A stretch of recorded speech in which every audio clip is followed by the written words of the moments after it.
اور جب یہ مرے گا بے نمازی آدمی تو 3 سزائیں اس کو موت کے وقت دی جائیں گی۔ ایک ذلت کے ساتھ مرے گا، ذلت کے ساتھ، ساری زندگی اپنے آپ کو رب کے سامنے نہیں جھکایا، کبھی جھکا دیا اور کبھی اس کو نظر انداز کر دیا۔ تو میرے رسول نے فرمایا بے نمازی آدمی جب مرے گا تو ذلت کی موت مرے گا، اور جب یہ مرے گا تو نبی علیہ السلام نے فرمایا پیاس کی شدت میں مرے گا، اگر اس کو سمندروں کا پانی بھی پلا دیا جائے تب بھی اس کی پیاس کی شدت کم نہیں ہوگی۔ اور بے نمازی آدمی جب مرے گا تو یہ بھوک کی شدت میں مرے گا۔ 3 سزائیں بے نمازی کو موت کے وقت۔ اور نبی علیہ السلام نے فرمایا جب بے نمازی آدمی قبر میں جائے گا، قبر میں، تو 3 سزائیں اس کو قبر میں دی جائیں گی۔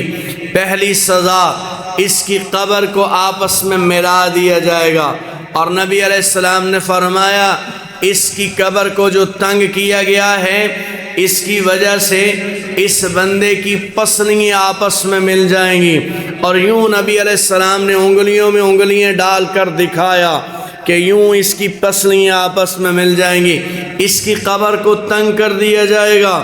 یہ ساری زندگی اللہ جل شانہ کے سامنے جھکنے سے گریزاں رہا اور انکار کرتا رہا اور سستی کرتا رہا۔ سست آدمی کا کوئی تعلق نہیں ہے دین کے ساتھ۔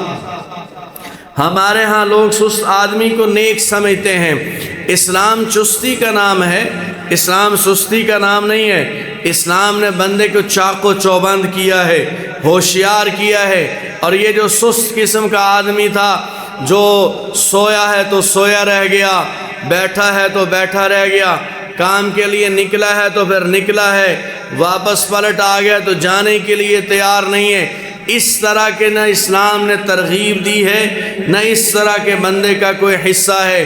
کہ نبی علیہ السلام دعا مانگا کرتے اللہم انی اعوذ بک من الکسل، یا اللہ میں سستی سے تیری پناہ مانگتا ہوں۔ تو سست آدمی کا کوئی تعلق نہیں ہوتا۔ سست بندہ نہ دنیا کے اعتبار سے نافع ہے اور سست بندہ نہ دین کے اعتبار سے نافع ہے۔ دین کے اعتبار سے بھی یہ نقصان دہ بندہ ہے اور دنیا کے اعتبار سے بھی یہ نقصان دہ اور فضول آدمی ہے۔ تو جناب رسول اللہ صلی اللہ علیہ وسلم نے فرمایا کہ اس سستی کی وجہ سے نماز چھوڑتا رہا، جب یہ قبر میں آیا ہے تو 3 سزائیں اور 3 عذاب۔ ایک، اس کی قبر کو تنگ کر دیا جاتا ہے۔ دوسرا، اس پر ایک سانپ مسلط کیا جاتا ہے، جو سانپ اس کو ڈستا ہے اور وہ سانپ کہتا ہے میں تجھ پر مسلط کیا گیا ہوں فجر کی نماز چھوڑنے کی وجہ سے، تو نے فجر کی نماز چھوڑی ہے، مجھے حکم دیا گیا ہے کہ ظہر تک تجھے ڈسوں، اور ظہر پر چھوڑنے پر کہا جائے گا کہ عصر تک، اور عصر چھوڑنے پر ساری نمازوں کے بارے میں تو ایک سانپ اس پر مسلط کر دیا جاتا ہے۔ اور جناب رسول اللہ صلی اللہ علیہ وسلم نے فرمایا جب بے نمازی آدمی میدان محشر کے لیے کھڑا ہوگا اپنی قبر سے تو اللہ کے غصے کے ساتھ ہوگا، اللہ جل شانہ کا غضب ہوگا اس بندے پر۔ کیا 60 سال کی زندگی میں لے کر آئے ہو، کیا لے کر آئے ہو 70 سال کی زندگی میں، نماز تک تم نہیں لا سکے۔ اللہ جل شانہ کا غصہ ہوگا اس پر، اور اللہ جل شانہ اس سے حساب سختی کے ساتھ لیں گے، سختی کے ساتھ۔ اور تیسری سزا، اس بندے کو جہنم میں داخل کیا جائے گا۔ اور ایک روایت میں آتا ہے بے نمازی آدمی کے چہرے پر، اس کی پیشانی پر لکھا ہوا ہوگا یہ وہ بندہ ہے جس نے دنیا میں اللہ کے حق کو ضائع کر دیا۔ آج اس پر اللہ کا غصہ ہے، آج اس پر اللہ کی ناراضگی ہے۔